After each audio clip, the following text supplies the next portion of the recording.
Okay, thank you. Good morning, everybody. Welcome to the May 9th, 2024 Board of Selectmen meeting. As always, we'll start with the Pledge of Allegiance. Pledge allegiance to the flag of the United States of America and to the republic for which it stands, one nation, under God, indivisible, with liberty and justice for all. Thank you. Lauren Rabin is joining us remotely. She's not feeling well today, so we wish her a speedy recovery. As always, the second item on the agenda is the approval of minutes. And is there a motion to approve the minutes of the special meeting of April 24th, 2024? Lauren Rabin, so moved. Janet Stone McWigan, I second. All those in favor, Fred Camillo's a yes. Lauren Rabin, yes. Janet Stone McWigan, yes. Thank you. And finally, is there a motion to approve the minutes of the regular meeting of April 25th, 2024? Lauren Rabin, so moved. Janet Stone McWigan, I second. All those in favor, Fred Camillo's a yes. Lauren Rabin, yes. Janet Stone McWigan, yes. Okay, we have a jam-packed agenda again, and we, as always, we're up against it at 12 o'clock stop because we have an executive session, so we'll try and get through these items as quickly as we can. The first Selectmen's update's pretty short today. Just a few items. Want to update people on the dog park. We have found another spot, and the neighborhood seems to like it. So we're hopefully in the coming weeks we'll be back with that public notice. But and we do have a private donor to help with that. The Old Greenwich Trail that I've spoken about has been amended a little bit. We're looking at clearing out a spot near the Old Greenwich Civic Center, opening it up to the public. Again, with some private help. So stay tuned on that, but it's going to be really a nice another venue for us to go and spend some time and take in a beautiful view. Town administrator interviews, you've been reading about that in the paper. We are proceeding with that. We hope to, as our current COO is just going across the yard there in a few weeks, we hope, middle of June, I think it is, right, Ben? We hope to have somebody in place by then. So we have some really good candidates, and we're building a bench, so that's all good news. Update on the Havemeyer building. As you probably heard, we found a great spot for the Board of Education. The administration loves it.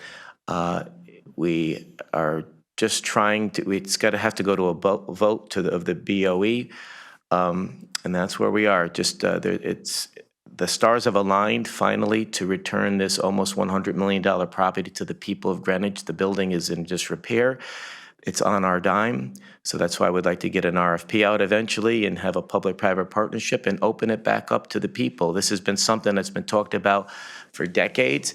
So we're going to need Board of Education help to get that passed. So you'll be hearing more about that from me very shortly in the papers. But that's an exciting development. But again, we can't move forward unless we get 5 votes in the Board of Education.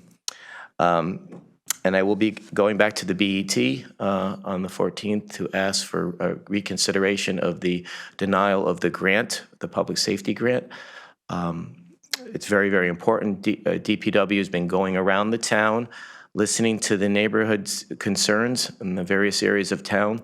As I've mentioned, Connecticut's just come off the deadliest year on record when it comes to pedestrian deaths. Greenwich has had its share of accidents too. We want people out there, but we want them doing it safely. This grant, which is we're asking for $500,000, $400,000 of it is coming back to us. So this is, to me, a layup. But again, that's why we have a decentralized form of government, and we need approval by the BT. So we're going to ask them to reconsider that. That's coming up. Tonight is the Distinguished Teachers Award at Central at 4:30. On May 13th, Israeli Independence Day flag raising. Tuesday, we're going to honor again Officer Jason Lyman for saving a life here in Greenwich last year. And I know the police department's already recognized him, so we want to show our appreciation for what he did. On the 18th is the STEM Fair at Greenwich Water Club from 8:30 to 12. Friends of Bruce Park is having cleanup Byron Park at 9 o'clock that same day. Later that day is the Greenwich Boat and Yacht Club commissioning. Sunday the 19th, one of my favorites, the Coscob Miamis Dugout Reunion at Todd's Point. All those old timers from Coscob and North Miamis are getting together at the beach. That's from about 9 to 6. Later that day, Riverside Yacht Club commissioning at 4.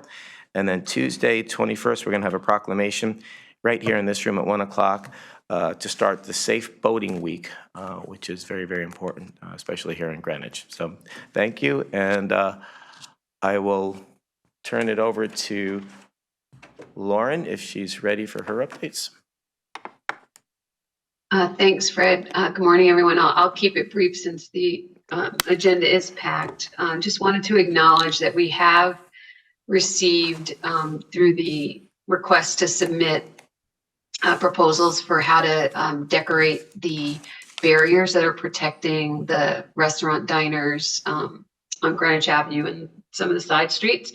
We received 16 submissions. A team of people from Reimagine Greenwich, the Board of Selectmen, and some various department heads are grading the submissions, and we'll be meeting next week, looking to get that scheduled to pick some finalists and see how we can improve the look and feel of that protective barrier for the diners. So that's really the biggest update from me.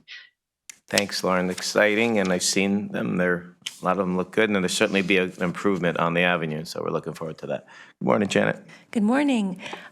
So similarly, I'm looking forward to today's Distinguished Teachers Award ceremony. I don't think we can appreciate our teachers enough. And like my colleague, I am going to, in deference to our very full agenda, I don't have any time-sensitive updates, so I will wait until our next meeting. Thank you, Janet. Okay, on to old business. The first item is a request for approval of an ordinance on the use, on the use of automated traffic enforcement safety devices, and our Chief of Police is here, Jim Heavey.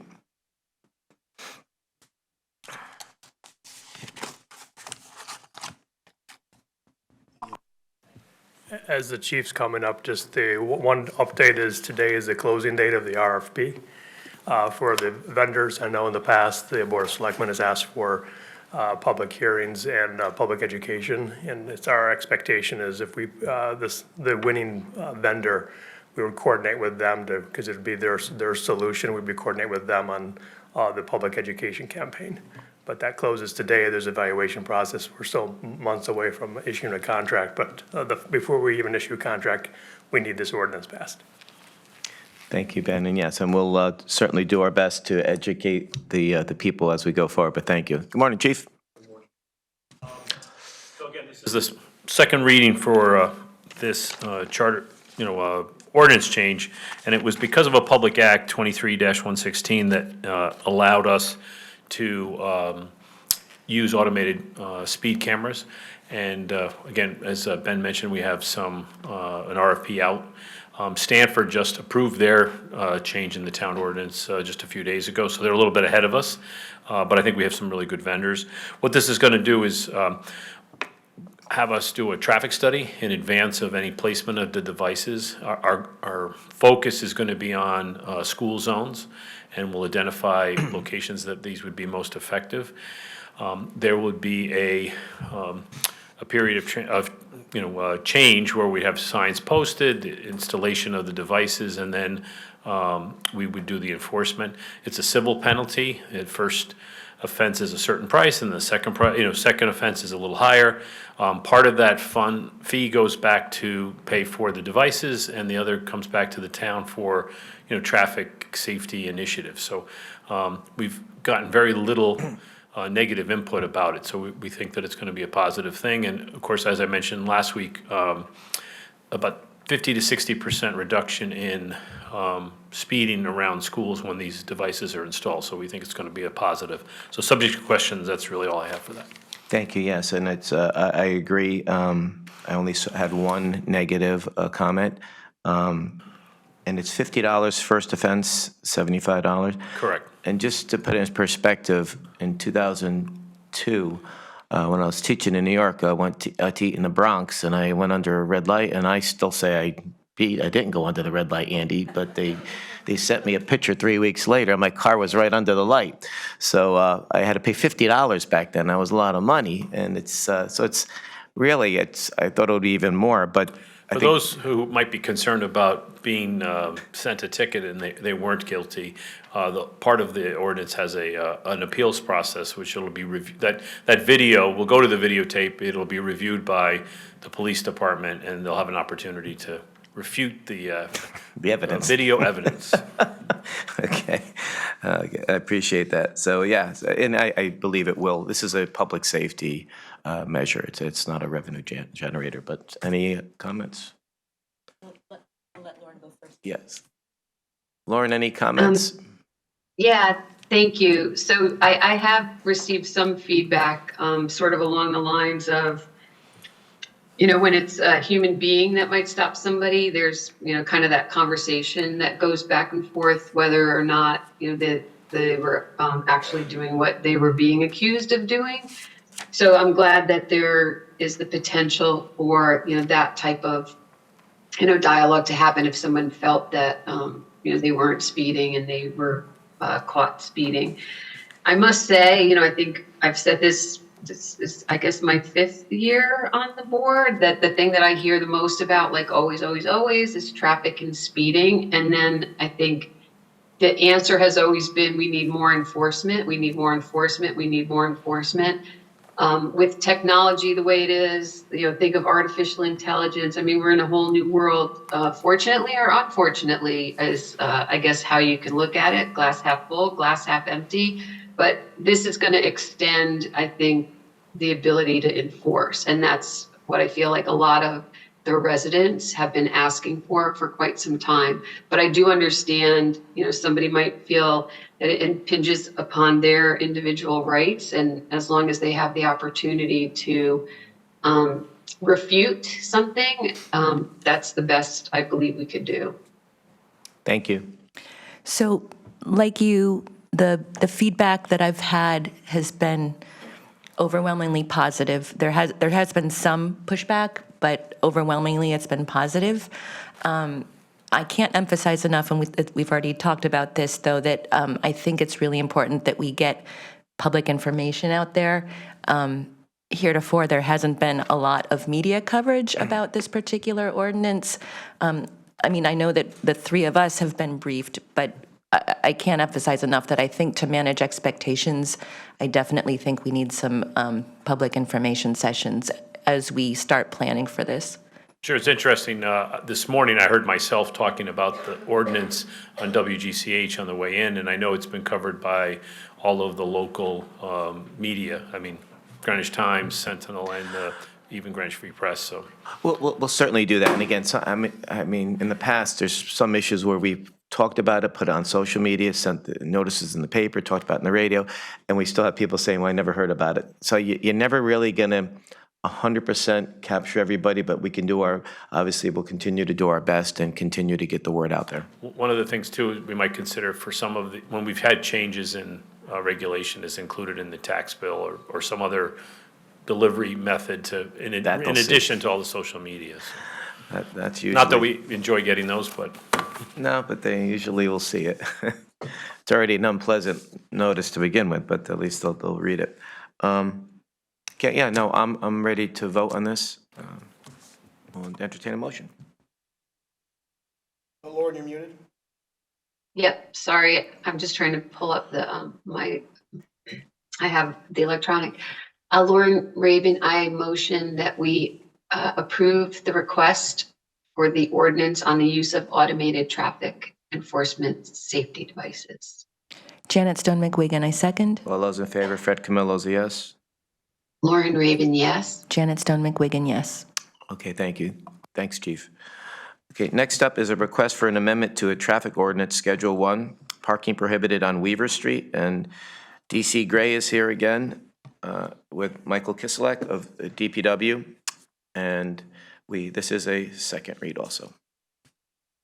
Good morning. Good morning. Good morning. For the record, Deputy Chief Gregg, Greenwich Police Department, Parking Services Director. I just wanted I just wanted to, we received some feedback. I just wanted to, I shared it with you earlier.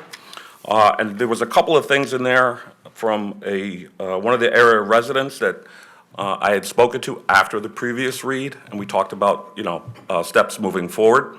There's just a couple of things I did just want to highlight in her email. It was sent to the Board of Selectmen, so you have it on the record there. I don't know if you had a chance to review it. And again, completely recognizing how important traffic is, and particularly in the front of their house. There are some things perspective-wise that I just wanted to put on the record, right? So one of the things is about on-street parking. While on-street parking may appear to slow down traffic, it can also create blind spots and obstacles that could lead to accidents, especially for children darting out between the parked cars. The removal of on-street parking is intended to provide just a safety corridor for the traffic, right? So although on-street parking does have a calming effect, it's not a reliable traffic calming measure, right? And certainly not approved, right? There was a mention of a car crash inside there, which definitely was concerning. So again, the incident on August 17th, 2022 was indeed unfortunate, but it's important to note that the presence of parked cars did not prevent the actual accident. The key issue there was driver error, which needs to be addressed differently, right, and not through necessarily this amendment. Also, there was some discussion about additional traffic calming measures. One of them that they brought up was a stop sign. The traffic engineering town of Greenwich has looked into a stop sign in that area based upon complaints in the past, and they've come up with the same conclusions, that that is not the right place for a stop sign. One of the other things that they brought up was obviously the electronic speed monitor. This is something that's feasible, right, and certainly valuable tool in reducing speed. We know this to be true. When people are put on notice that that they're speeding, most people react positively and slow down. So this is something that's viable, but again, outside of this actual ordinance change.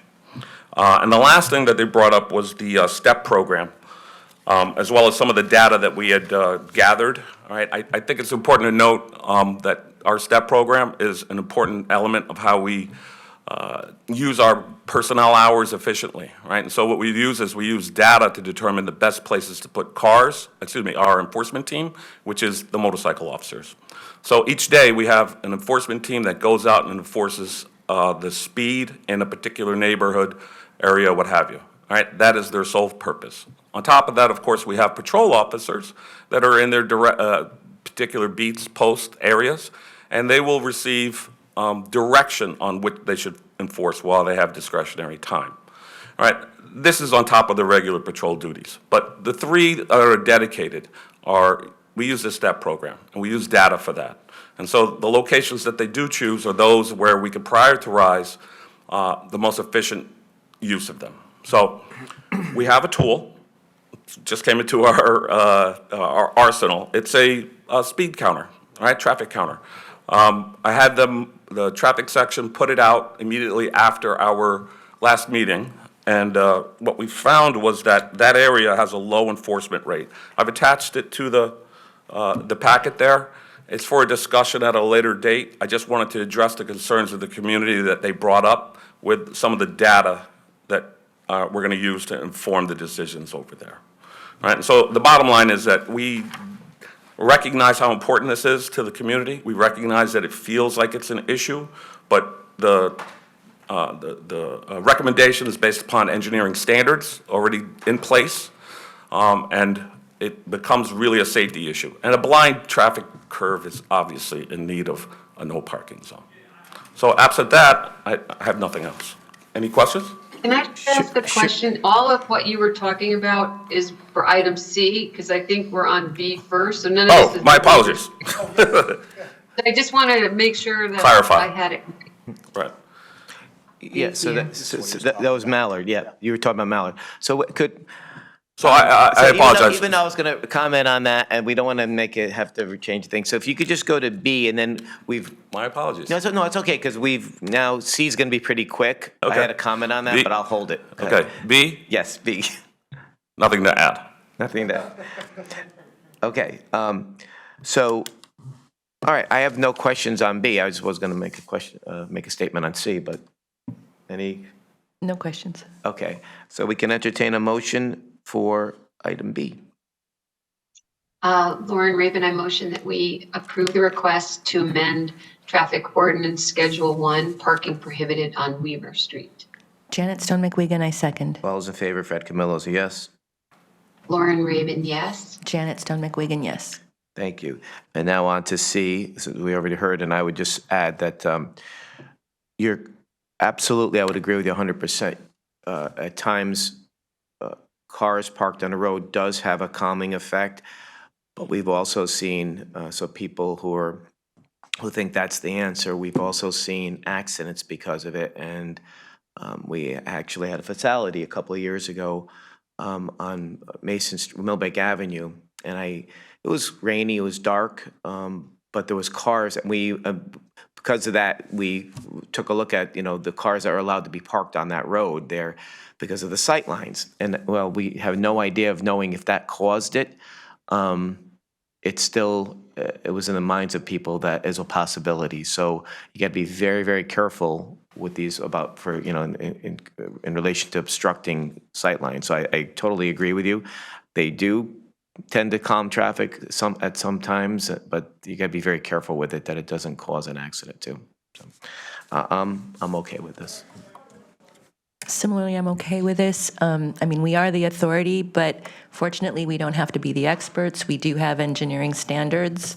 And I'm very confident that you have taken all of these concerns seriously and are responsive to them, so I'm fine.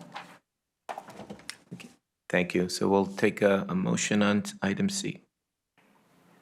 Lauren Raven, I motion that we approve the request to amend traffic ordinance schedule parking prohibited in Schedule 2 limited parking on Mallard Drive. Janet Stone McWigan, I second. All those in favor, Fred Camillo's a yes. Lauren Raven, yes. Janet Stone McWigan, yes. Thank you, Chief. Thank you. Take care. Appreciate it. Going on to item D, which is a request for an ordinance to ban traveling acts from using specific wild animal species within the town of Greenwich. It's a second read, and is Annie Hornish? Annie was supposed to join us online. I do not see her. If there is anyone online speaking to this item, please raise your hand and we will recognize you. Oh, there's Laura Hagan. Okay, I will allow Laura Hagan to speak. Ms. Hagan, you are muted right now. All right, great, thank you. Go ahead, Ms. Hagan, you have the floor. Oh, good morning for Selectmen Camillo and morning. select persons Rabin and Stone McGain. I made comments at the first hearing on this, so I know you have a very full agenda, so I don't want to waste your time making those same comments again as to the why of this ordinance. I do appreciate you considering it for second reading. I'm here to answer any questions that you may have. We did send in an FAQ based on the first reading, an attempt to address questions that were raised there. So happy to answer questions, but I can end my comments at this time. Appreciate it. I appreciate the answers to the questions. So some of the questions we received were, if you do something like this, is it going to affect certain events like Sammy Bridges thing? And the answer was no. Some of the church scenes, Christmas time, the answer was no. This was specific wild animals in a traveling act. How many, Laura, how many towns and municipalities in Connecticut have passed an ordinance like this? 3 so far. 3 so far. Yeah, and I don't think it's, as we heard, that they used to have some of these acts come to Greenwich a long time ago. I'm way too young to remember, but I wish that was true. It was about 30 or 40, about 40 years ago, I think it was. But I don't even remember it, but apparently they're behind here, right behind the old school. But this is something where, for people who may not be that familiar, I was involved with this in the legislature. Even I think Barnum and Bailey now, right? I think they're going to another, because of the abuse that the animals have had. And it's heartbreaking to see some of the stories, and I've seen documentaries on it. So this is probably at this point just symbolic that Greenwich is aware of this. And I'm certainly, as long as we've had these questions taken care of, it's not going to affect anything that we're doing right now in town. I'm more than happy to vote yes on this, but I haven't discussed this with my colleagues, and I don't know if they have any comments or questions or even how they're going to vote. I don't. I'm surprised that it's only 3 towns so far, or is Greenwich just one of the first ones that the Humane Society is approaching? Oh, and I'm sorry, I misspoke. It was 2. So it's actually Stamford and Bridgeport. And so, it's been the local ordinances, there's now close to 200 that have passed across the US. And it's been kind of very organic. We support advocates who, either, as you noted, for selectmen, want to symbolically make sure these acts can never come to their town, even if they haven't come in a while, or to actually close, make sure that circuses and traveling shows that are coming there can no longer visit. And so it's kind of just been supporting local advocates and local lawmakers where they are. So I wouldn't say that we'd love to do more local ordinances in Connecticut. To be perfectly honest, it would be great to see more Connecticut communities, kind of close their doors to these acts. And we're starting to see more states take action. We understand that Maryland's governor is very soon, within the next couple of days, going to sign a state bill that passed there. So it'd be great to continue the momentum on this issue. Thanks, Laura. So just to echo, follow up on Lauren's question. So you haven't gone to all 169 municipalities? The Humane Society? Yes. In Connecticut? Have you no, reached we out? haven't. No. We haven't approached all 169 Yeah, municipalities in Connecticut and asked them to do this at this time. Yeah, so probably some people may be wondering why you're picking Greenwich. Annie and I served in a legislature together, and in 2009, we formed the first animal welfare caucus in the country, followed by Colorado and Connecticut. And Connecticut moved up the rankings to one of the best in the country. I don't know where we are now, but when I left in 2019, we were doing pretty well. So I think that's the reason why I was probably on the radar there. So I don't have any questions. I'm just going to say that I hold the Humane Society in high esteem. If this is something that they endorse, then I'm very supportive of it. Yeah, thank you. I saw one hand go up in the background there. So one of our esteemed finance board members will come up and identify herself and tell her why she doesn't like this. Kidding. Be maybe an improvement to it. I fully support, look, I'm an animal lover. I've got 2 dogs, and I actually rescue birds and all the rest of it. So, but in looking at the ordinance, the only thing that jumped out at me is if something is passing through Greenwich and there becomes a distressed animal that needs veterinary care, this would prevent them from actually stopping to a veterinary, because we're prohibiting them to come and stop in town.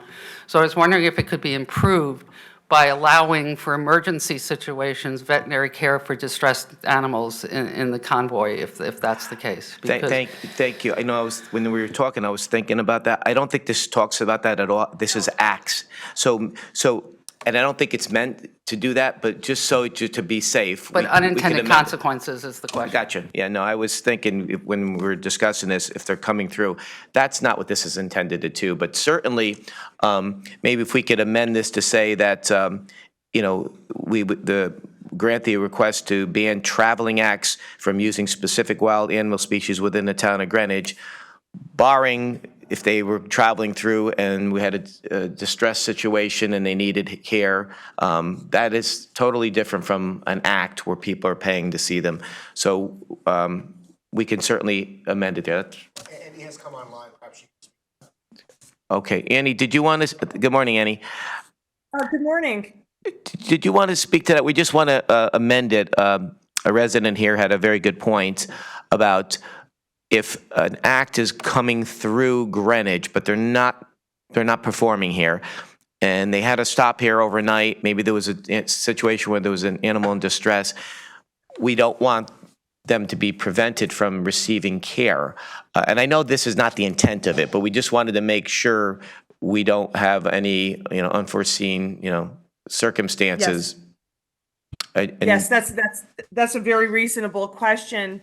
And the way, what I would like to do is just defer this to my colleague, Laura Hagan, because she is definitely the expert on this matter.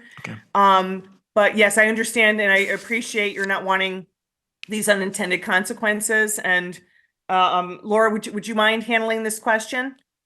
Not at all. Thank you. Yeah, it's a great question. And what I can say is the way the language is drafted, as you noted for selectmen, it is the prohibition. If you look at the prohibition language, it specifically only prohibits a person allowing for the participation of a covered animal in a traveling animal act. And then traveling animal act is of course defined in the first in the definitions section, which is a performance of animals where they're taken between locations for the purpose of a performance. And then performance is defined. So it's very specific to the prohibition is very specific to a traveling animal act. It doesn't in any way prohibit veterinary care. It doesn't prohibit moving animals. And I can tell you that the language that is used here is very similar to the language that is passed in New York prohibiting elephants, in New Jersey prohibiting traveling acts with all animals, and Illinois prohibiting traveling acts with elephants. And there has never been a concern or an issue in any of those states that an animal has been unable to receive veterinary care because that is part of state law. No, It's also never been an issue. Sorry. No, thank you. And that's how we read it too. But just to be safe, we're just going to insert that in there just to make sure. My 11 years in the legislature taught me that you can never be too safe with legislation, in this case, an ordinance. So no, I don't know if there's any other comments or questions, but I think this is a perfectly reasonable ordinance to pass here for Greenwich, however symbolic it may be. So I'll certainly entertain a motion, or if you want me to do it, I can certainly add that piece in. Sure. Okay. I move that we pass the ordinance to ban traveling acts from using specific wild animal species within the town of Greenwich, but would not include an act traveling through the town where an animal may be in distress and may need care. Lauren Raven, I second. Sorry, Janet, that's usually your role. That's fine. That's fine. Should I say all in favor? Go ahead. All in favor, Janet Stone McQuiggan. I vote yes. Pat Camillo, yes. Lauren Raven, yes. A lot of order, but I like that. Thank you. Thank you so much, Laura, and thank you so much, Annie, and thank you so much, Karen, for tightening that up a little bit. We appreciate it. We're proud to be number 3 in Connecticut. Thank you. Thank you very much. Thank you. Have a great day. Okay, now on to the public hearing on the proposed noise ordinance variance, and we have Town Administrator and COO, still, Ben Brannion. Not letting you go easy. I have nothing new to add. Just a reminder, you continued the public hearing from last time, so it's still a continuation after you have item F on the agenda for deliberation. And I was talking to our town attorney, and just reminding you have 10 business days, not 10 days, so it gives you about 2 weeks, so. Thank you, Ben. So again, this is a continuation of the public hearing upon a written request from the town of Greenwich for what was a 3-year variance. We have 2 people signed up for it. Sure. Ms. P. Adams, Okay. if you could just identify yourself when you get to the microphone, please. Good morning. I don't think the microphone, just push the button. Just you push it. Oh, There you sorry. go. I thought it was still on. So good morning. My name's Patricia Adams. And good morning to everybody online as well. On January 16th of this year, 10.9% of RTM members voted no on the new noise ordinance. The remaining members were absent, abstained, or voted yes. In response to voters' emails, petitions, and residents who said they wanted a ban on gas leaf blowers. So this ordinance was passed after considerable opposition, as you know. So now, almost 4 months after the vote and 15 days before the ordinance goes into effect, we are here discussing why Parks and Rec is not prepared and what can be done to help them get prepared to meet the terms of this ordinance. I attended an electric lawn equipment demo here at Town Hall, another electric expo here at Town Hall, and there was plenty of time to plan. The town administrator and the Board of Selectmen are charged with executing this updated noise ordinance.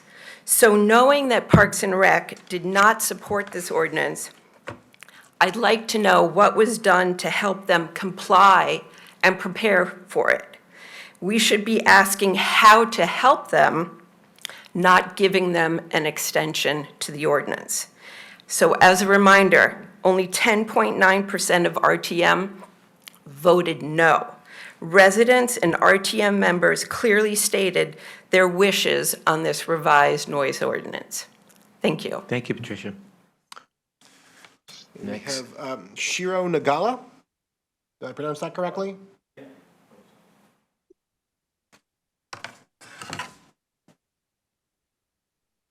Good morning. Thanks very much for your time, and appreciate the board selectmen for the opportunity to speak at this meeting. I believe my wife emailed the members over the past couple of days regarding the safety of our neighborhood in this Central Middle School. So this is not, This is about the noise ordinance. Oh, I'm sorry. That's okay. Oh, yeah, I'm sorry, yes, so I was- There's two speaker sign-up sheets. Yeah, I'm sorry. Yeah, yeah. Sorry. That's okay. You got a head start, though. Any others? No one else had signed up, and I believe Myra Clockenbrink wishes to speak online. I will allow her. Sure. Good morning, Myra. Myra, you can unmute. Thank you. Good morning, Board of Select People. I'm back because I want to express my strong opposition to this proposed variance. I believe it sets the wrong precedent and undercuts the intention of this hard-won and significant change to our noise ordinance. Many members of the RTM oppose this variance, and I feel it is an end run around the ordinance where a decisive majority passed in January after, count them, 3 meetings on the matter. The way this gas leaf blower limitation has been constructed, everyone, including the town, essentially is given a year to get their act together and make this modest switch. It can actually work to the benefit of Parks and Rec by giving them time to try out various electric options, find the backpacks that do not weigh 13 pounds, many of which are out there, and get up to speed on the technology. It is the same transition that's happening with electric vehicles, and I challenge anyone who has one to go back to an internal combustion engine vehicle.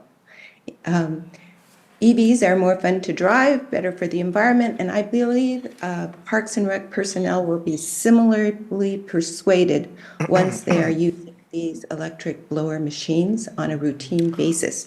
It's a win-win, and let's keep it that way. Thank you.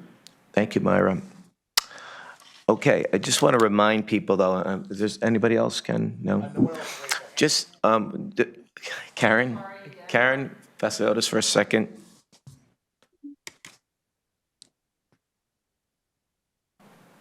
Thank you. And I know I'm not taking a popular position, but I am It's okay. here in No, support. we've heard from a lot of people, so. I'm here in support of Parks and Rec's request, but I would also ask that you extend it to the commercial. I've been hearing a lot as I walk through neighborhoods, and I get bombarded with, what is this town doing? They're going to put us out of business. And I just think that while well-intended, again, unintended consequences. I think we need to go carefully with this and move forward carefully with this. Eventually, we will all get there. It's just a question of how we get there. No, thank you. No, I was reminded, I was working out early this morning at the gym, and I was reminded by somebody, a homeowner was not happy with this, but just to let people know, I think, because I've mentioned before the financial impact to the two departments, but that's not what we're deciding here. It's about the public health, safety, and welfare. And so when they asked for a 3-year variance, that's what they cited. I received an email today, and Elizabeth's not going to like this, but it was an email showing both the same size things and was 12.5 pounds heavier, the electric. As I told Elizabeth, I have one. They're not the same thing, but my electric one's a lot lighter, but it works in my yard. But I think we're going to get at a good compromise here. I think everybody's going to be very happy. I spoke with a friend who's in the landscaping business today, and we're certainly aware of the appearance of, and I politely disagree with Myra. It's not an end round at all. I mean, the departments had a legitimate concern, and so we're working with them. I've had conversations, and they've been DPW and Parks and Rec has been very, very cooperative with this. So I think we should all be very thankful and happy that they're doing that, and they want to do it. Everybody wants to do the right thing. And most of these landscapers, the ones that are here in town, they're licensed, they're insured, they're doing the right thing. A lot of times you're getting people coming after work who have, trying to make a living, make a few extra dollars, and they're the ones we see usually at 6:30 at night in July with a couple gas power blowers blowing off a driveway, which is totally unnecessary. We know that. And so I know just to show you how it's not uncontroversial, because I got a call from a selectman in another town where they had a hearing the other night, and the police chief got up and said, I don't want any part of this. We have enough to do in enforcement. And of course, that didn't go over well in some circles, but certainly we're aware of that, and the police will do all they can to enforce. I know there was a couple instances over on the eastern side of town in the last few years where we got calls, and by the time the cops who were in the middle of doing something got there, the person was gone. But they're going to continue to do that. But having a reasonable variance, right, will help us all to get there. And we're going to do our best to keep educating, and hopefully when that time comes, within 10 days, you'll get the written opinion that people will be not only happy, but we could start the process of letting people know ahead of time what's coming, and that so they can prepare. Ben, did you have any? Just to maintain the process, you should formally close the public hearing. Yes, yeah, we will. We will. Lauren, and then Elizabeth, you be final word.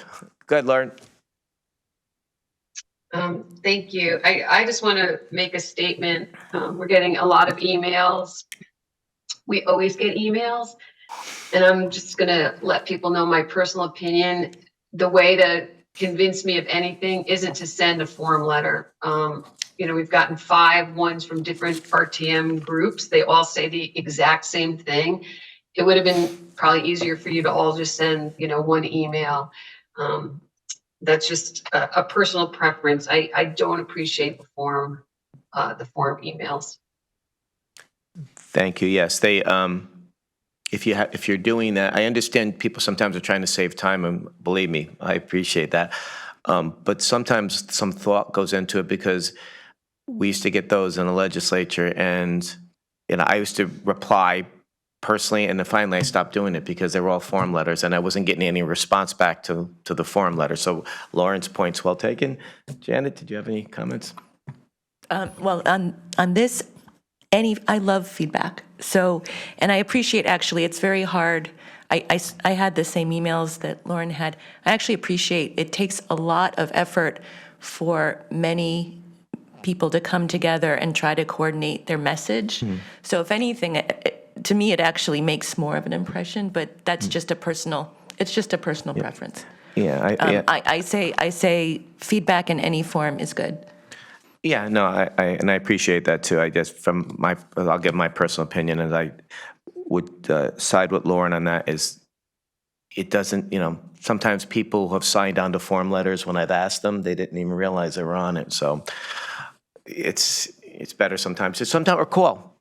Our numbers are out there. Just give a call. Sometimes it's even better, or grab a coffee with us. That helps. But certainly, we've heard from all sides on this, and we hope to come to a written opinion that people will be very happy about. And then before we close the hearing, the last word goes to the person who spent a lot of time on this.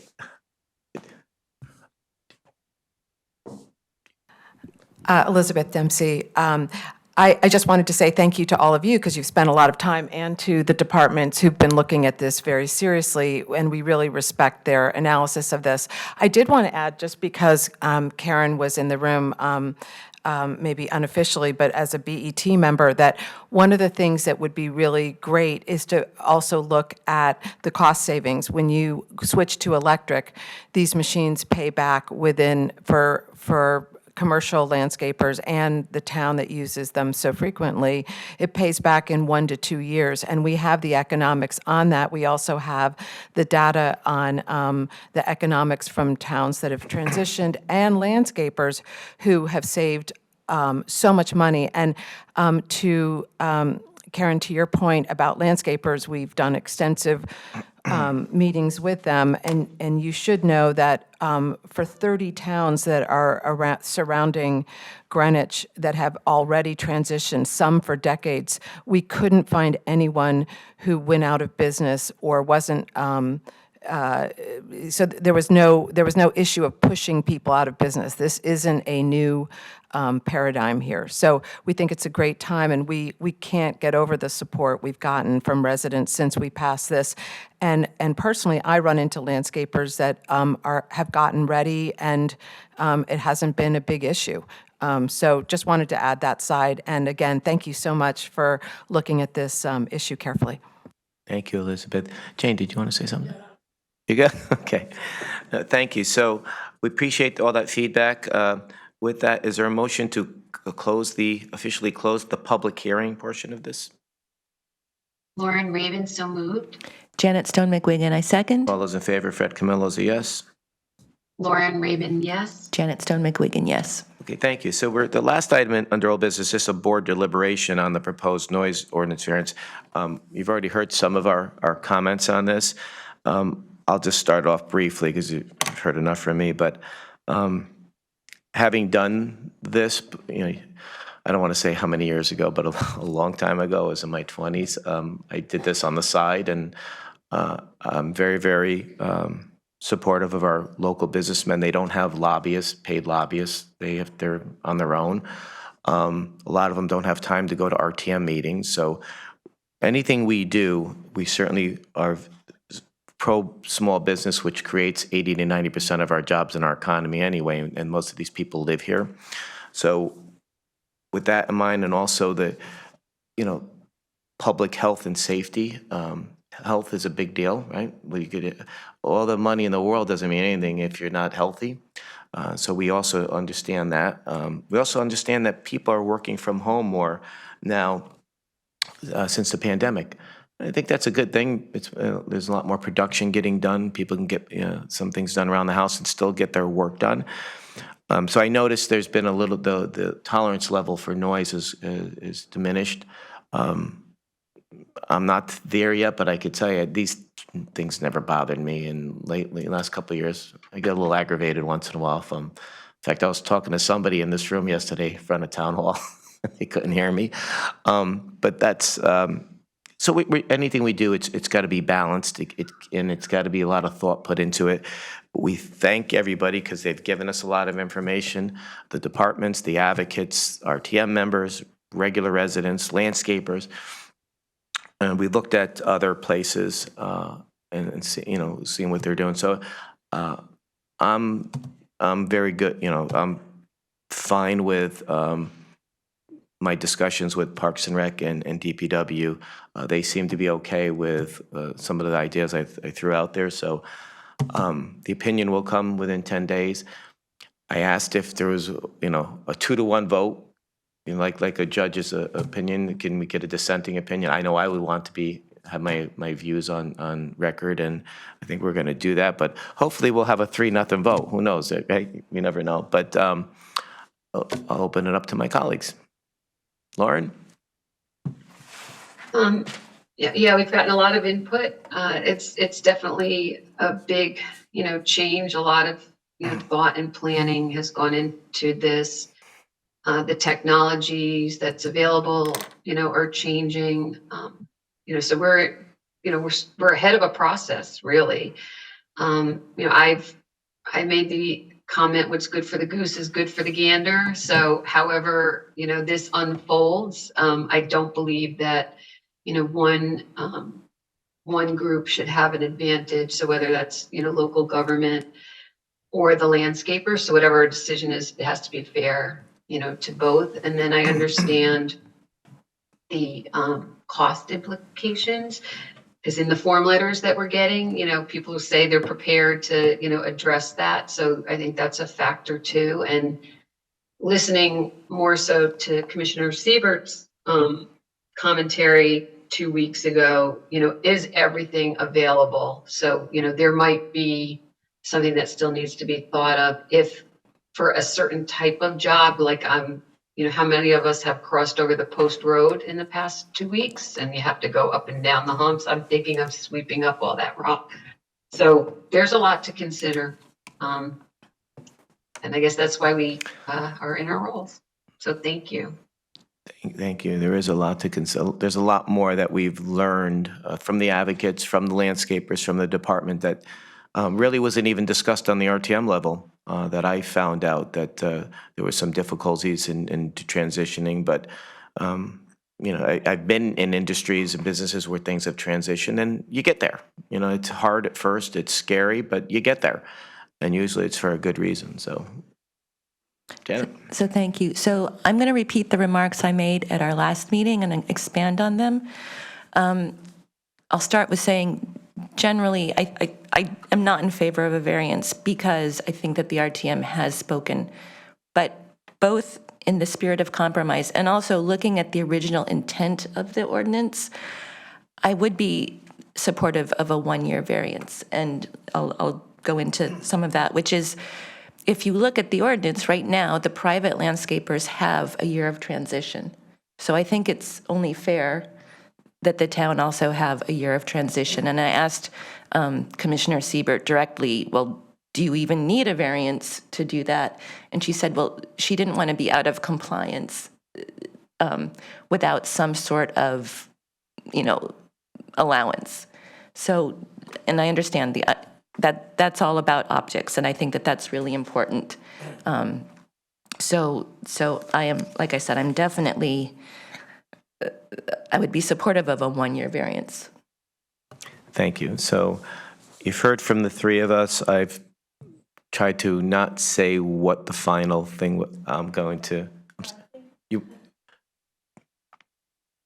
Is it okay to state the? Just to be clear, we're going to need guidance on what the written opinion should be. So we need to know. We're not looking for a vote today. You'll vote when the written opinion. So it's okay for us to. We need to know exactly, as Janet just said, she's in favor of a 1-year variance and gave the reasoning for that. So we need to hear from all of you as to what you're in favor of and your reasoning. Perfect. Okay, thank you. Yeah, I thought we were waiting. Yeah, I was trying to throw hints there, but I thought we had to wait for the written opinion. We want to be clear. Okay, Then we'll perfect. prepare a draft written opinion that you Perfect. will look at and then Right. vote on formally. Even better. You'll Okay. be able to do that actually at the next Board of Selectmen meeting in 2 weeks, because you have to make a decision within 10 business days. Mm-hmm. We originally Okay. thought it was 10 days, 10 business days, so that's actually 2 weeks. Okay. All right. No, so after speaking with the departments, going back and forth on the 3-year request, I'm satisfied with lowering it to 1-year variance and matching what the private guys have to go through. And I've spoken with a few of the private guys, and they seem to be a little bit relieved about that. And again, it gives us a year. It's not as if we're they have to take, the town and the private guys have to take the gas-powered blowers and throw them away and lose their money. They can use them on the shoulder seasons. This is just a reminder, this is just for the summer.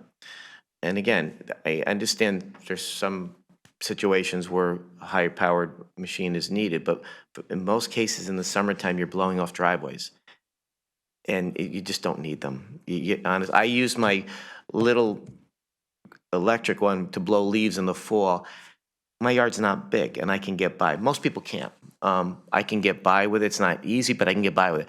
But this is the summer we're talking about. We're just talking about the summer. And so I am okay with a 1 year. With all my conversations with everybody, the advocates, the departments, and the landscapers, that 1 year and 1 year would be something that everybody, I think, could get behind. It's fair, and I think everybody's trying to get to yes on this. So that's my view. And Lauren, I don't know if you want to weigh in.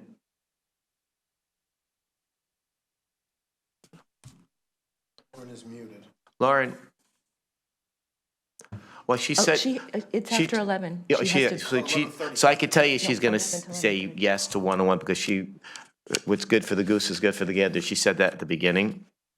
And so 1 year, a 1 year variance I would be in favor of for both the town. We're just dealing with. Right. But I'm just saying because I'm speaking because Andy's here and I want to make sure the press gets it right so I don't get a lot of emails or, we get a headline that's misleading, not you, Andy. That this is just for the town, but we want to make sure that we're not asking more of one than the other, that's all. So, and Lauren has said that she's in favor of many times publicly just matching them up. So that's where we're going with that, and we have 10 business days to issue it. So Jan, just to clarify for the record, Thanks. so we can prepare the written decision, it seems like what the board is indicating is a unanimous decision. Part of the microphone's not on. From 3 to 1, yeah. Mic's not on. Oh, sorry. Just to clarify for the record and for the purposes of preparing a draft decision, it appears that the board is unanimous in agreeing to a 1 year variance for the town. Yes. Okay, thank you. Thank you, appreciate it. Okay, going on to new business, and thank you, Ben. Request for approval of the subleases and rental terms for the Greenwich Arts Council. Tatiana? Good morning, how are you? Thank you for waiting. Yes, thank you.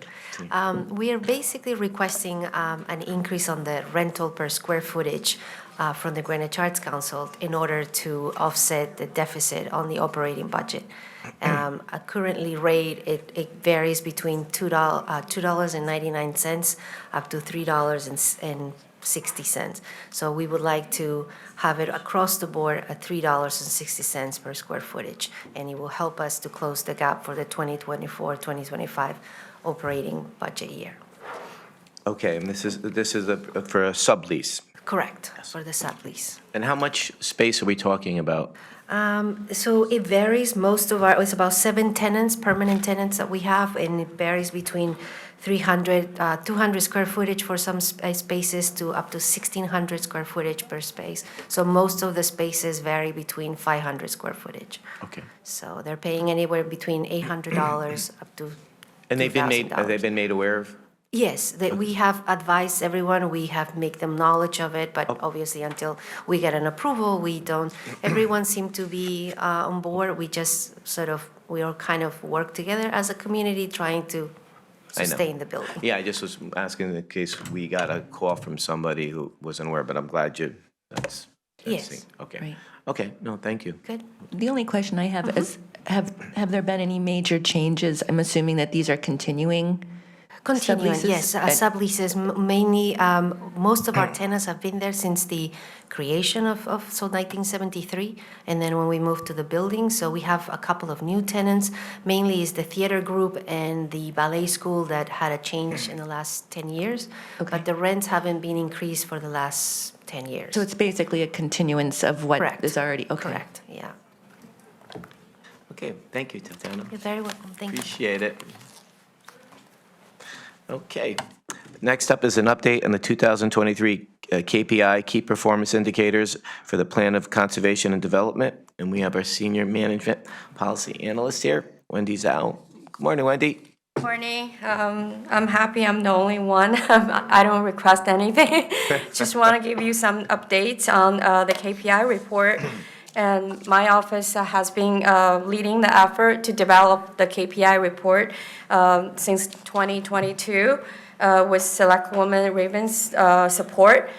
This is the third year. Actually, it's my second year doing this. The purpose of the KPI report is to help meet long-term goals made in Greenwich plans of conservation and development approved by RTM back in 2019. The KPI report includes 6 different categories. Each category includes 2 to 4 KPIs. The town of Greenwich want to use the data, and we want to be data-driven. So because we realize that data can help us to make better decision and also can evaluate the decision we made before.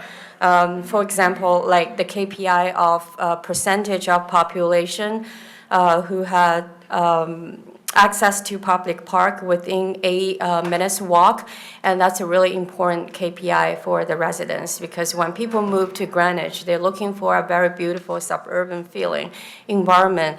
So that KPI really can help them to understand how much effort the town of Greenwich put to create this environment for them. And also GIS also use the data to find and allocate space and for the future park development. Another example of a KPI is the total number of merchant employee parking permit issued by parking service every year.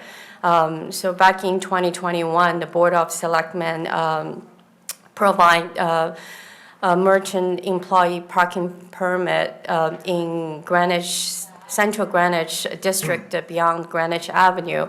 So since that parking service issue averagely 223 parking permit to merchant employee, I think that indicate a very strong and a positive feedback from the merchant, which means our policy decision is a success.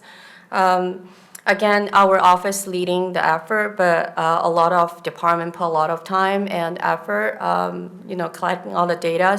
So special thanks to GIS, Parks and Rec, Planning and Zoning, Assess Office, Board of Education, Parking Service, and EMS. I don't want to waste the time here, but I want to give some highlights of the report. So on the page 5, one of the very important KPI is the percent of the 830G unit. Affordable housing is very important to the residents in Greenwich. It's always a public concern, attract a lot of public discussion. So in 2023, the total number of the unit have slightly increased to 1472, 20 units more compared to the data in 2022. On page 8, the Board of Education provide some data on school ridership, and this number has been improving since the end of the pandemic, but not yet to the pre-COVID level, COVID-19 level. So we encourage residents to utilize our school bus program more and try to help reduce the rush hour traffic and improve the air qualities in the local communities. On page 15, there's some very exciting news. We have been talking about sharrows for years, and last year, Public Work has installed sharrows to improve bicycling safety. The total sharrows we have here in Greenwich is 4 miles in downtown Greenwich, Byram, and Riverside. So the last highlights here is on page 17. The town property electricity usage has dropped 2% compared to the data in 2022 and has dropped 12% compared to the data in 2018. I think that indicates the energy efficiency and the conservation program has been working. That's basically the highlights I have today. And we welcome any suggestion for new KPIs from residents or anybody. And also we welcome any questions and comments. The report is available online. So if you go to the webpage of Planning and Zoning, on the very left column, the first item is a 2019 POCD. If you click on that, and the 2023 KPI report is after that. It's under that. Okay, that's pretty much I have today. Thank you so much. Wendy, thank you so much. I mean, that's always good these KPIs are really good to see where we are and how well we're doing and where we need to improve upon. I wish Lauren was here, but she'll be back in a little while, but I know she's worked really hard on this, as have you. So there's some really good, exciting news there, but certainly we want to keep improving there. So this is very helpful to tell us where we are. Thank you so much. Thank you, Wendy. So I also want to say thank you. And yes, I'm disappointed that Lauren isn't on the call at this moment for us to say thank you, because I know she's been on the working group. Unfortunately, Peter Schweinfurth is not on Zoom. I was hoping that he would be. He's the chair of our Energy Management Advisory Committee. And absolutely, we love metrics, we love data. You know, that's really important for the town as we're making decisions. I think that we could absolutely add some more metrics about energy usage. And I know for instance, there is a lot of data available from an organization called PACE. And that is a source that the Energy Management Advisory Committee has been using. So I'm wondering if we could direct your working group to work with EMAC to come up with some additional metrics that would be, help make this even more robust. Right, because I mentioned, we have this KPI just for electricity, but we definitely have other KPIs so we can, just give the whole picture of the energy use. Exactly. Exactly. Thank you. Yeah, and I think the more information, the better, just to show we have so many things going on in so many fronts, just to know where we are from year to year or every 2 years. This is very, very helpful. And I appreciate the increases that we've seen, and certainly we know we want to continue that. So. All right. Well, thank you so much, everyone. Thank you, Wendy. Thank you. Much appreciated. Okay, going up to number 3. We need to make that motion on the Arts Council subleases. Okay, well, that's time sensitive? That is time sensitive. Are we sure that everybody's been notified? Because I know we just heard, but Documents have been online for 2 weeks. It's been on 2 weeks, okay. Since the previous meeting. Because somebody just reached out to me and said that they had heard differently, and we have not. But have you heard? I haven't heard anything, but that's not to say that. I know. I mean, somebody just said that they just reached out to me and said that they had heard that some of the people were not happy with the increases. So that's new to me. No one has contacted me. I don't think anybody's contacted Lauren. She didn't say anything. I mean, I always would err on the side of allowing for more feedback, but how time sensitive? Yeah, how time sensitive are we talking? I'll let the House Council speak to that, but we purposely put it on the agenda last time. It got bumped, no fault of their own, to respect just the 2 reads, and they have had conversations with their subtenants. This is the first time we've followed this process. It's been in the lease for forever, but it's the first time we actually formally went forward. I'll let the Arts Council speak if they can wait, but we already were waiting. So time is of the essence, just from a cash flow perspective. But I appreciate the person who reached out to tell me that. I mean, thing is, no one has contacted us, though, so, if it's time sensitive, they should have contacted us. And if it's time sensitive, I certainly don't, I mean, what's the damage if we wait 2 weeks? Sure, yes. So we have one tenant in particular that, we have 7 tenants, but one of them are at significant, we provided all the paperwork, but most of our tenants are at $2.99 per square footage, $2.99, and we have one tenant that is at $1.51 for the last 10 years. So in order for us to have a full cohesive meeting with everybody, we need to make them aware, and we did about 2 weeks ago, 3 weeks ago. So that person's about. at 150 is going to 299?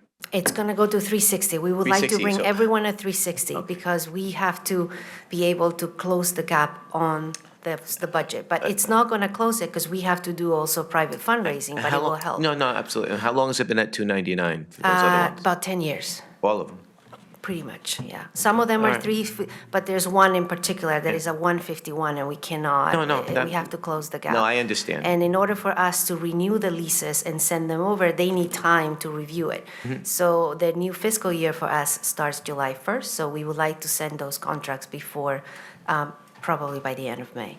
So everybody's being notified. We had meetings with them, private meetings, and making them aware of the process. I mean, having no increases for 10 years, I think, is very reasonable. We get that sometimes when we have to review the parks and recreation fees every January. We always ask them, when's the last one? And, sometimes if they've gone 5 years, that's usually an indicator that, Yeah.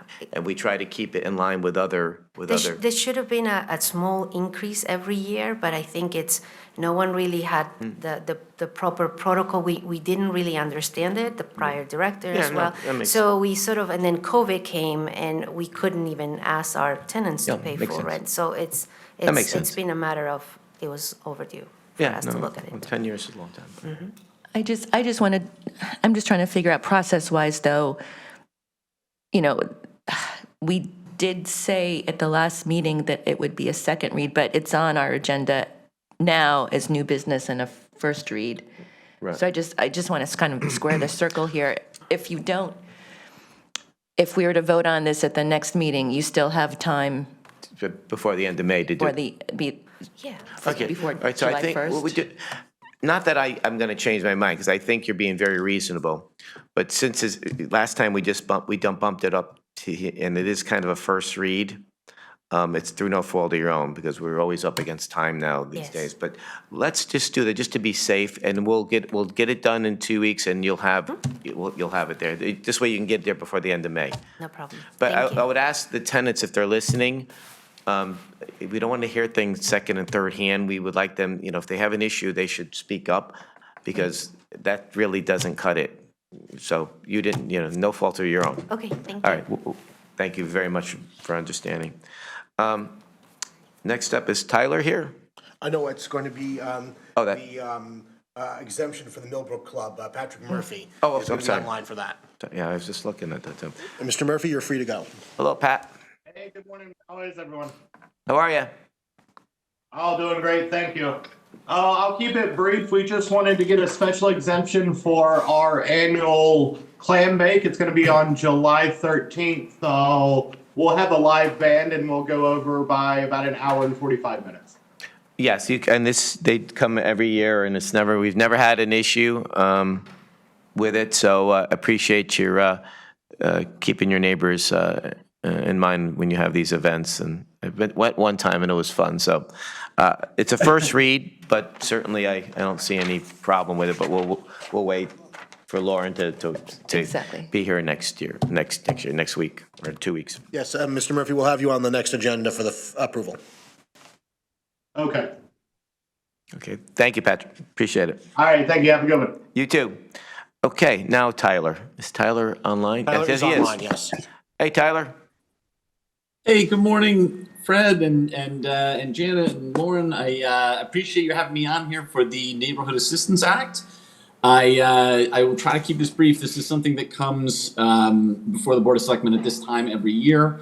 This is the program that the state runs through the Department of Revenue Services, where corporations interested in taking advantage of a tax credit can make cash investments in nonprofit programs here in town. So what we typically do out of the community development office is, as soon as we're notified by the state that the program is available, we email our list of nonprofit community partners that we maintain through the CDBG program. We have a 30-day window whereby they can apply for the program. I review everything to make sure that it complies with the state requirements. And then following this meeting, which we use as our public hearing on the NAA program, I'll submit to the RTM, and then we will submit this to the Department of Revenue Services by July 1st, which is their deadline. This is not something that goes through the BET because there's no money changing hands. There's no money is flowing through the town of Greenwich. We're strictly a pass through for the applications. I think they kind of use the municipalities as the initial point of contact to screen these for eligibility and ensure that they are meeting the state requirements before we send them off. So if these are all approved by the state, there's then a 2-week window for businesses to apply between September 15th and October 1st. If they're interested in sponsoring any of these programs and making the cash investment, that then flows through the state, and the town's really not a part of that process at all. So the only other point I would note, I know that there's the typical process is for a first and a second read, but strictly because of the timing on this, both when the state notifies us and then when we need to submit it to the RTM, this has typically only been a one-read submission. I hope that doesn't present any problems, but we had 9 applications submitted for this program this year. Family Centers, Girls with Impact, Greenwich Alliance for Education, Kids in Crisis, River House, YMCA, all strong nonprofits here in town, CDBG partners we've worked with over the years, and we are now presenting this to the board for its approval so that we can get it on the June RTM call. Okay, thank you, Taylor. Yeah, and then we've done this before. I know Lauren's not here, but this is something that I don't think is very controversial. Should we wait a few? She will be back on the call in a few minutes. Should we just wait on that? Can we? I mean, I know she's very pro nonprofits, and I don't even know if we because we'd have to amend the agenda. I believe. Certainly, the two of you could vote right now in favor. Yeah, I mean, I'm fine. I'm fine with that. Okay. Yeah, she's voted for this in the past. Okay. Okay, so is there a motion on the floor? Janet Stone McWigan, I so move. All those in favor, Fred Camillo's a yes. Janet Stone McWigan, yes. Okay, 201. Okay, next up, we have a request from the Harbor Management Commission to apply for a small harbor improvement project plan. And is Bernie? I am the liaison to the Harbor Management Commission, so I will speak on behalf of the commission. We can take the next 2 items off, but I will explain what they are because I think it's interesting to the town. Sure. Which is, yes, there are grants. They're called SHIP, very appropriately, Small Harbor Improvement Project Plans. There is no downside to these grant applications. The town is not required to match any funds. So it's basically free money. The deadline for these grant applications is July 1st. So the Harbor Management Commission was interested in at least keeping the option open for the town to apply for one of these grants. And the commission cannot do it without the green light from the Board of Selectmen. However, this time round, we could not find any projects that we thought would be appropriate. That said, now that this is on our radar screen, we will keep this in mind. So certainly next year we will be actively looking for projects that we can apply for. Okay. All right, and then the next item is not time sensitive, so that we can also postpone, but it will be coming back to us. This is probably an interesting history story behind it. I'll just remind everyone who's listening, Greenwich and Stamford used to be a single settlement. When they became separate towns, there was a land border established, but there was not a harbor border established. I think the work has been all but signed off on. So I don't know how many hundreds of years we haven't had a boundary, but it occasionally comes up. And so it's probably high time that we establish a boundary.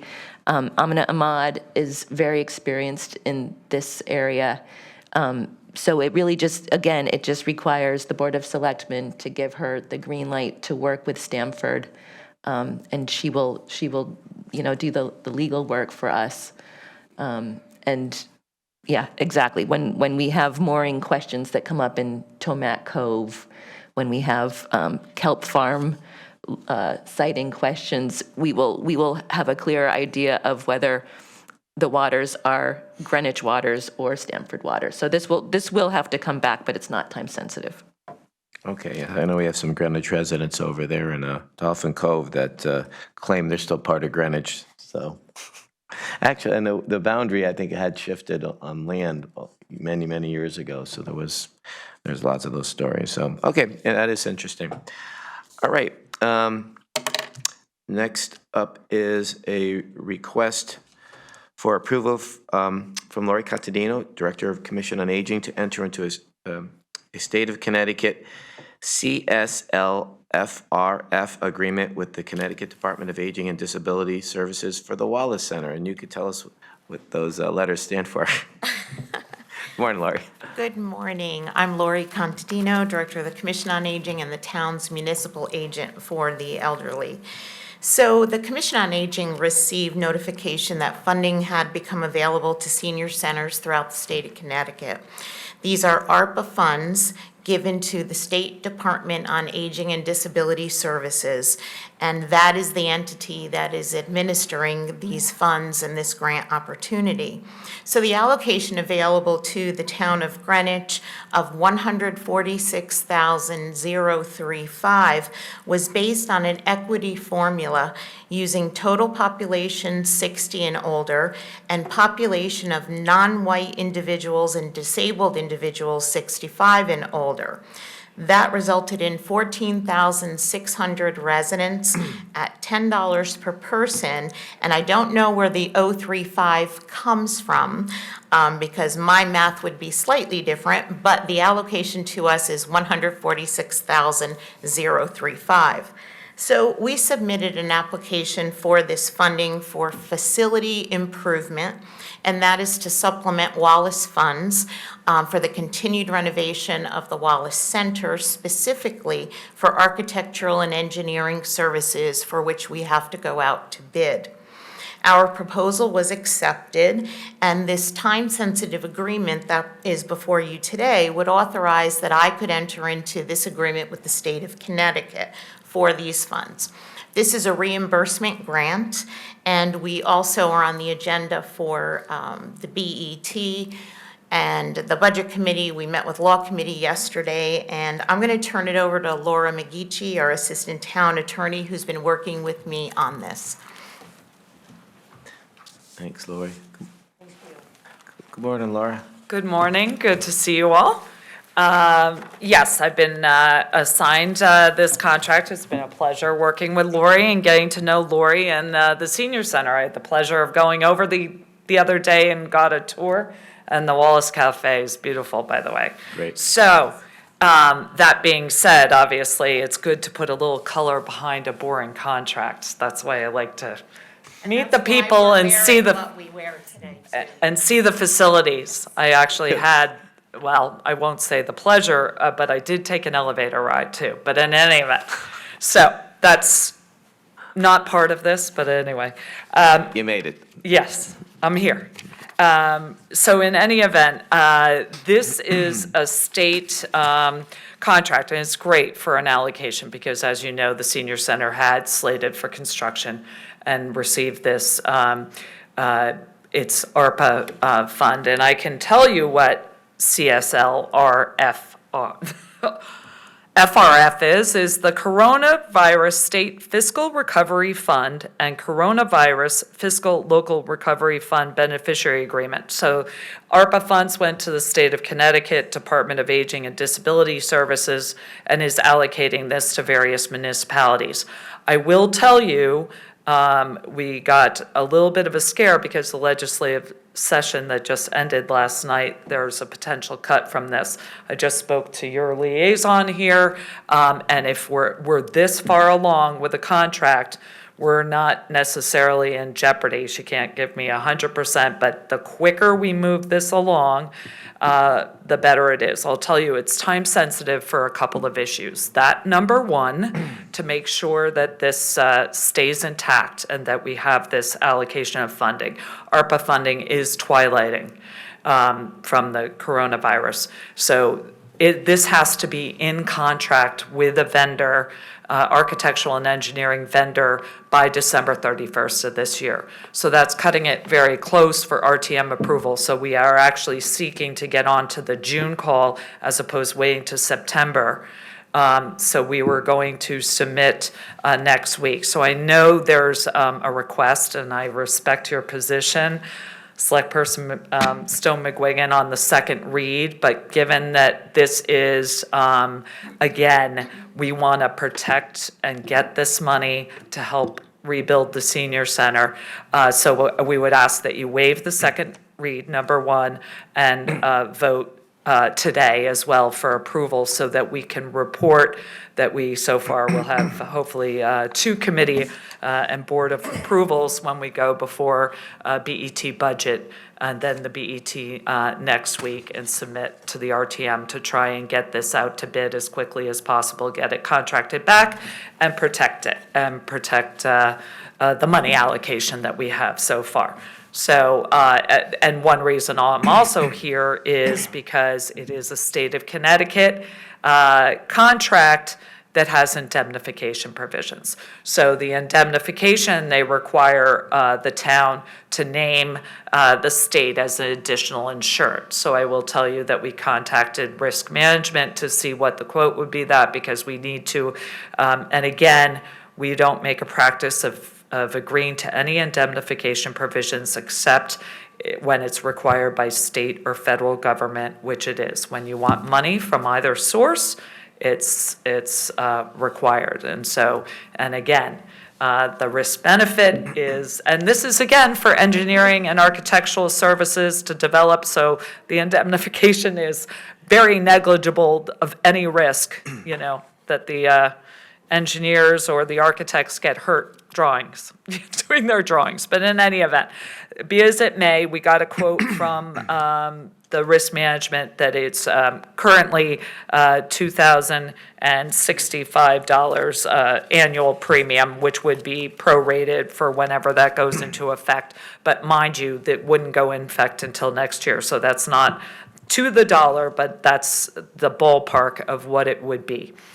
So I just wanted to report on that and obviously get board approval for Ms. Contadino to sign the agreement with that provision, obviously the state provision in it as well. So thank you. And any questions I'm happy to answer. Or Yeah, I would definitely waive the second read on that. So you are absolutely right that all things equal, I prefer a second read, but when there is a time sensitivity, and I know that the deadline to submit for the June RTM call is May 17th, which is before our next meeting. So absolutely, I would waive the second read.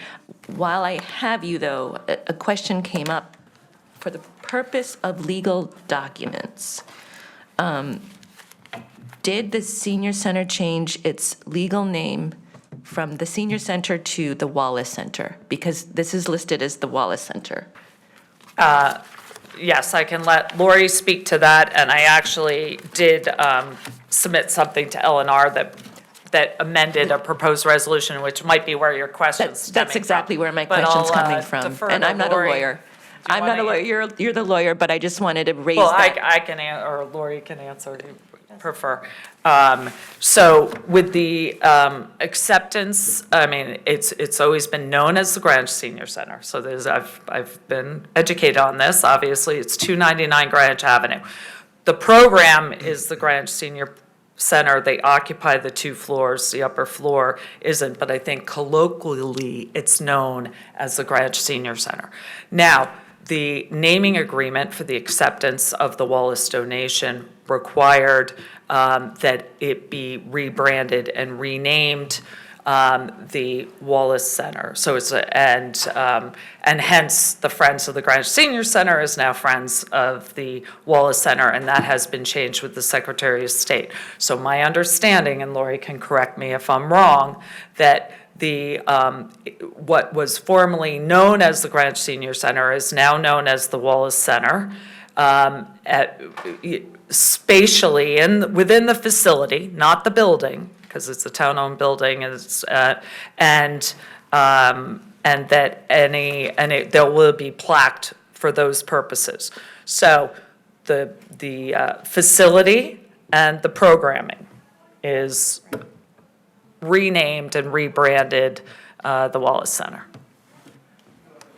If you want to add to that. Right, and at the time that we submitted the application to the state, we were the Greenwich Senior Center, so the allocation is coming to the town of Greenwich for the Greenwich Senior Center, which is now known as the Wallace Center. Yeah, Thank you. pleasure. Okay, appreciate it. So I'll entertain a motion. Janet Stone McWigan, I so move. All those in favor, Fred Camillo's a yes. Janet Stone McWigan, yes. Fred, you need to second it. I second it. Yeah. All those in favor, Fred Camillo's a yes. Janet Stone McWigan, yes. Did we do it? Did Okay. Did Lauren just Lauren's pop? back. Lauren, did you want to vote on this? Yes. Lauren Raven, yes. 3-0. Thank That's you. great. Thank you. Thank you very much. Thank you so much. Appreciate it. And the last item is a request to revise the Board of Selectmen July 25th meeting date. That's coming from me. I'll be out of town for a few days visiting the motherland, so first time. I don't know, Ken, do we have another? We have an alternate day we haven't discussed yet, or we simply could defer a second meeting, because we only are charter to have one per month. So that would be up to the will of the board if they want to switch it to a different date, or if they want to not have a second meeting in July. Would you want to just wait and see as we get closer? Certainly, wait 2 weeks. I'm fine. I'm fine with either. I will be on vacation starting after that, but I'm open. Okay. My calendar's open, yeah. Okay, thank you. Lauren, you okay? So we don't have a date that we're changing it to yet, right? Yeah, unless we wanted to pick one now, or just wait and see if we, as we get closer, to pick a date or to waive it. Yeah, if we even need to meet, if there's Yeah. something that we need to meet Yeah. about. Yeah, Yeah, we that could works. wait as we get a little closer. All right, thank you, appreciate that.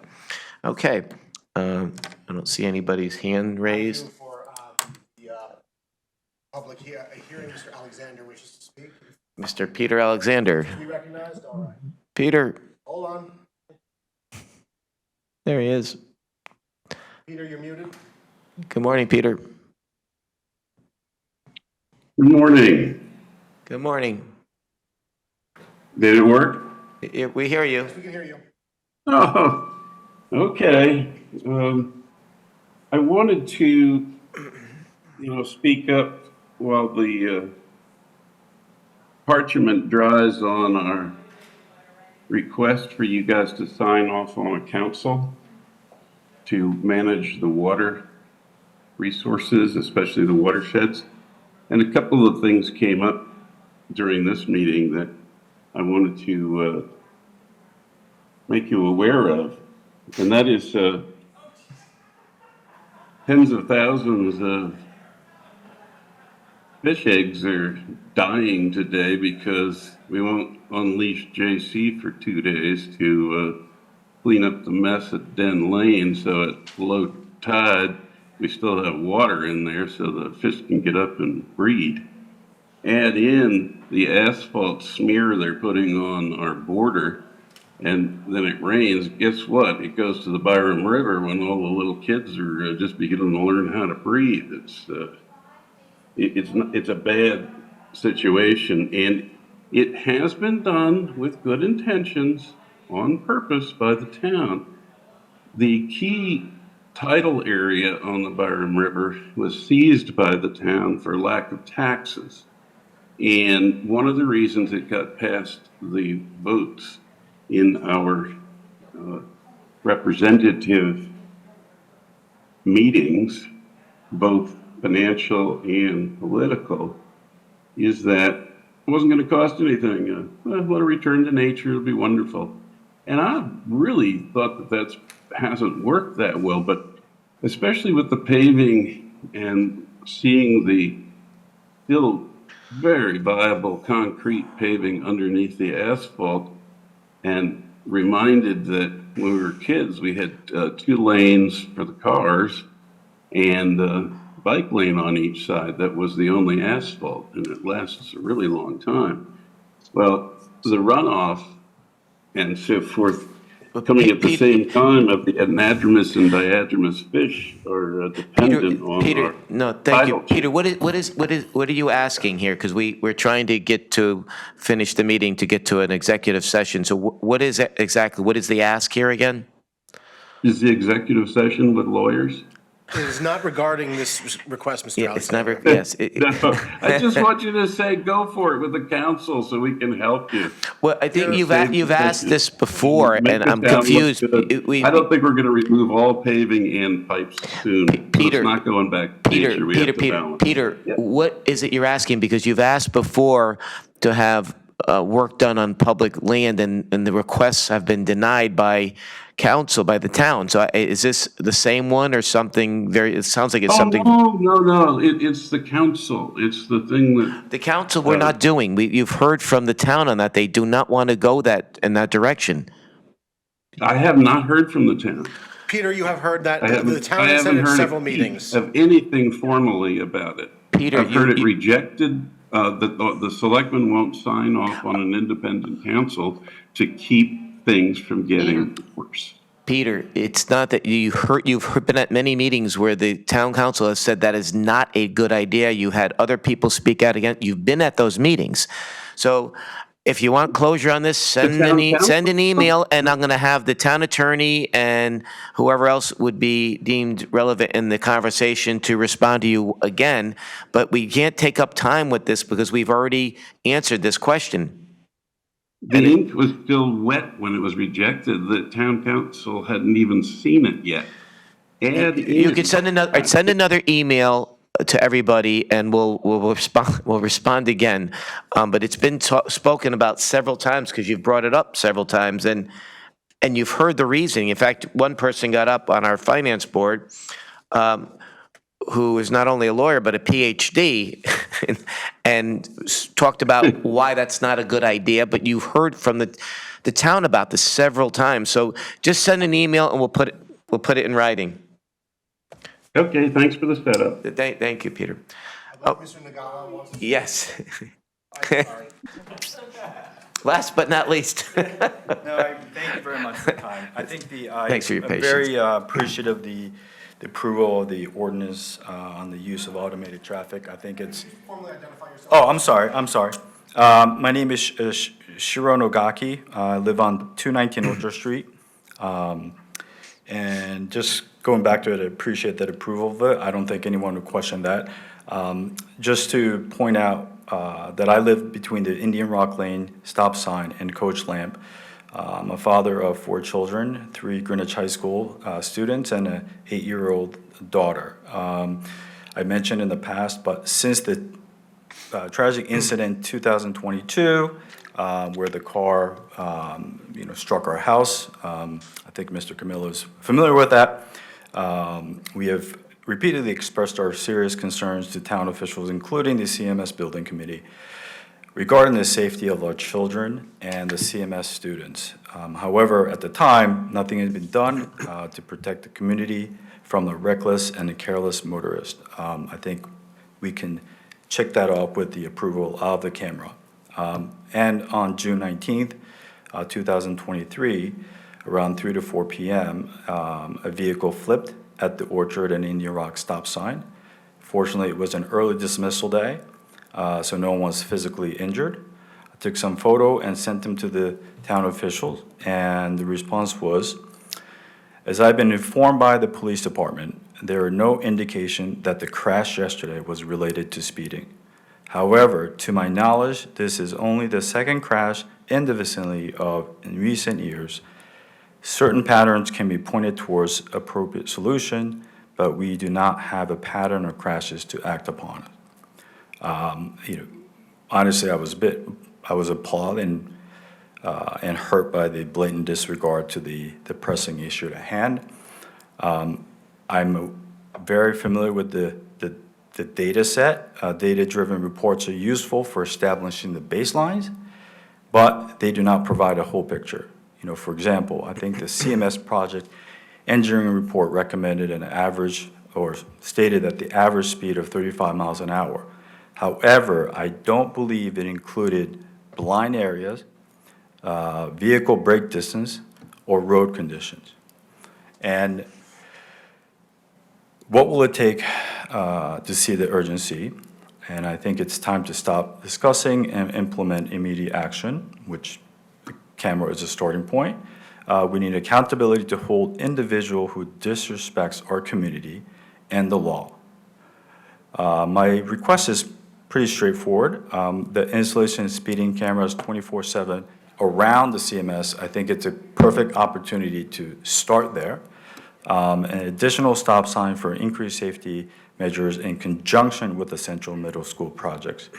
I believe the stop signs are, the DPW has informed me that they follow the state DOT requirement, but it is my understanding that at the previous, recent P&Z meeting, there was a comment about that there might be an exception near the school zone.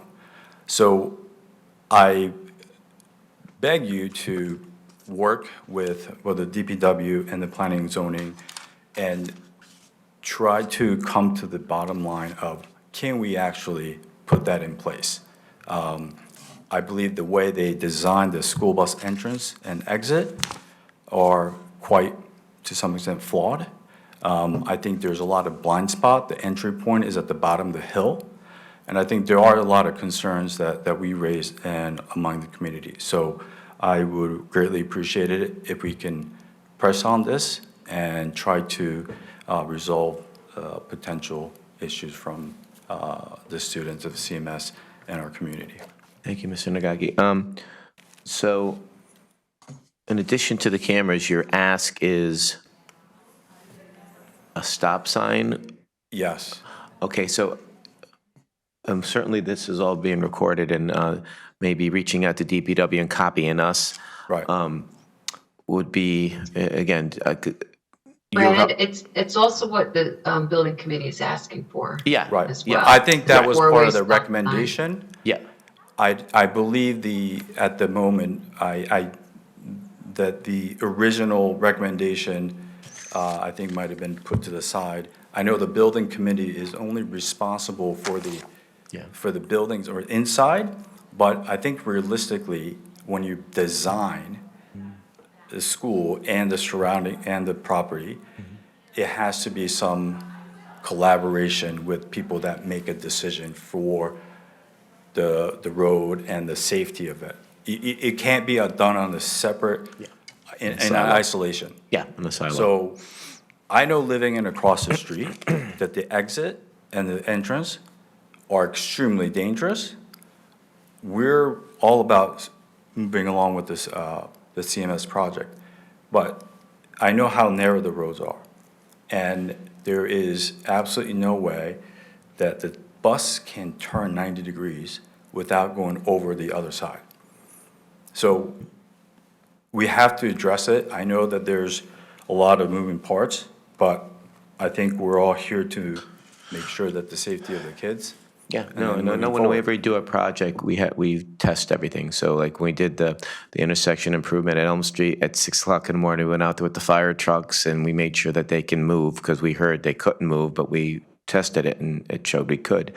And yeah, they have to go under, following state guidelines and all that. But as I mentioned in an email to your wife, I grew up there, and so it's always been an issue. Unfortunately, I had dogs that were killed on Orchard Street from speeders. To me, it's more pressing now because there's more cars and people get these, which they didn't have when I was a kid. And we did. We had, as I mentioned, we had somebody came one night and ended up right in front of our living room. Right. And we were on the other end of the intersection. So it's always a worry. It's a worry all over in every single neighborhood in every town, in particular when you have a school, because now you have kids foot traffic there. So I think anything we can do to err on the side of caution, I think is a good thing. So certainly following back up with that DPW, but copy all of us on that. And again, you're right. The speed cameras are a good first step, but it doesn't end there. Right. And I do think that the speeding camera, if I could see if we can prioritize in the placement, as this, Central Middle School as a part of the project, I think would be much greatly appreciated. And, the town of Greenwich has tremendous resources and very talented people, the town hall and everywhere else. So I think there's no reason why we can't take more of a practical approach and address it and be the forefront of, example of the rest of the state and address, what is really needed. No, appreciate it. So thank you very much. Appreciate it. Thank you for your patience. Okay, it looks like that, do we have any nominations, votes? No? Okay, thank you. Is there a motion to adjourn? Lauren Raven, so moved. Janet Stone McWigan, I second. All those in favor? Fred Camillo's a yes.